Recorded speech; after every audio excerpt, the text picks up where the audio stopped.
ಎಲ್ರಿಗೂ ನಮಸ್ಕಾರ. ನಾವಿವತ್ತು ಬಂದಿದ್ದೀವಿ ಮಹಾಲಕ್ಷ್ಮಿ ದೇವಸ್ಥಾನಕ್ಕೆ.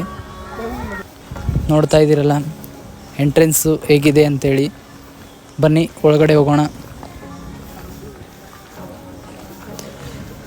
ನೋಡಿ, ಡೋಣಿಲಿ ಒಂದು ಆಕೃತಿ ಮಾಡಿದ್ದಾರೆ. ನೋಡ್ತಾ ಇದ್ದೀರಲ್ಲ ದೇವಸ್ಥಾನ ಹೇಗಿದೆ ಅಂತೇಳಿ. ಸುತ್ತ ಪಾರ್ಕಿಂಗ್ ವ್ಯವಸ್ಥೆ ಇದೆ. ಈಗ ನಾವು ಎಂಟ್ರ್ ಆಗ್ತಾ ಇದ್ದೀವಿ.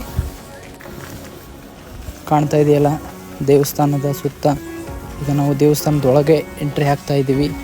ಒಳಗಡೆ ವಿಡಿಯೋ ಮಾಡಲಿಕ್ಕೆ ಅಲೋ ಇರಲಿಲ್ಲ, ಹಾಗಾಗಿ ನಾವು ವಿಡಿಯೋನ ಸ್ವಲ್ಪ ಮಾಡಿದ್ದೀವಿ. ಹೊರಗಡೆ ಒಂದು ಆನೆಯ ಚಿತ್ರವನ್ನು, ಒಂದು ಮೂರ್ತಿಯನ್ನು ಮಾಡಿದ್ದಾರೆ. ನೋಡ್ತಾ ಇದ್ದೀರಲ್ಲ ಎಷ್ಟು ಸುಂದರವಾಗಿದೆ ಅಂತೇಳಿ ದೇವಸ್ಥಾನ ಸುತ್ತಲೂ ಹೇಗಿದೆ ಅಂತೇಳಿ. ಇದೆಲ್ಲ ದೇವಸ್ಥಾನದ ಆವರಣನೇ. ವಿಡಿಯೋ ಇಷ್ಟ ಆದರೆ ಲೈಕ್ ಮಾಡಿ, ಸಬ್ಸ್ಕ್ರೈಬ್ ಮಾಡಿ.